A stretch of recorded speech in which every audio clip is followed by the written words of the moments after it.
TheGuardian.com. The Age of Extinction. Reptiles. Who needs Tokyo? Meets South Africa's Olympic chameleons.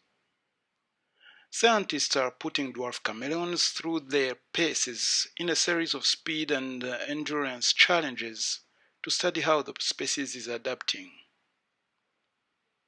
The tension is palpable.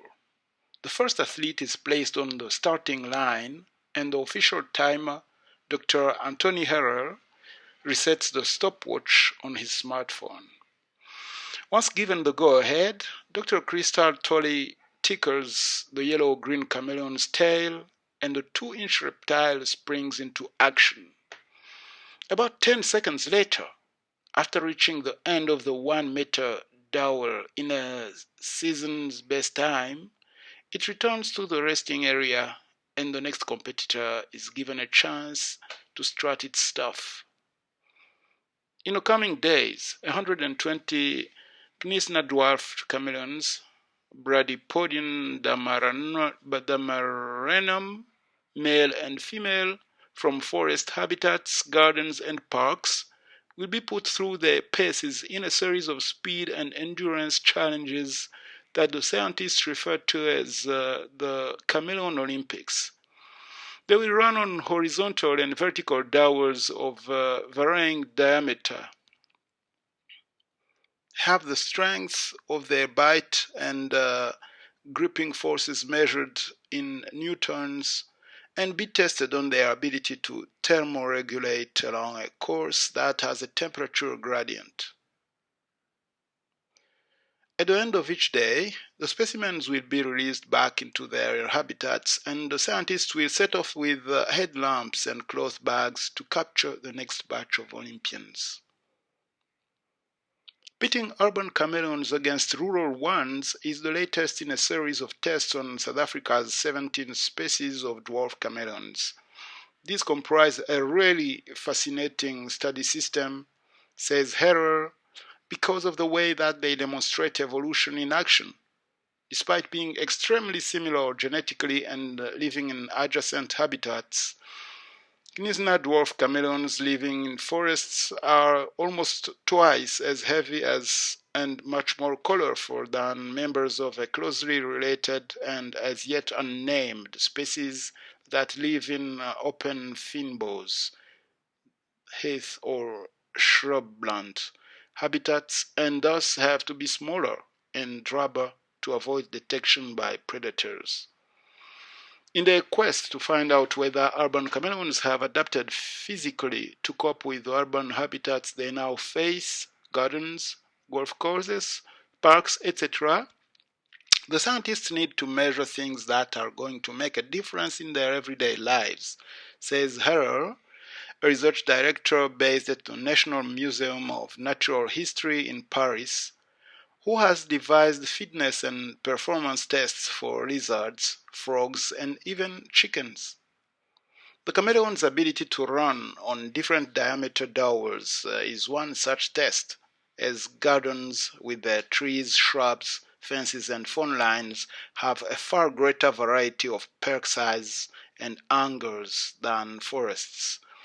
Being able to keep their body at the correct temperature is another, as the urban habitat is less thermally buffered than the forest and thus prone to greater temperature extremes.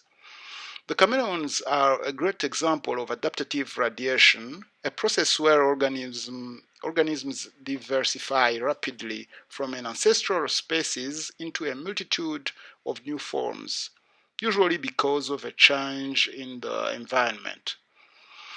Tens of millions of years ago, South Africa had a lot more forest, explains Tolley, a principal scientist at the South African National Biodiversity Institute. As the trees gave way to fynbos or grassland, chameleons had to choose, adapt or die.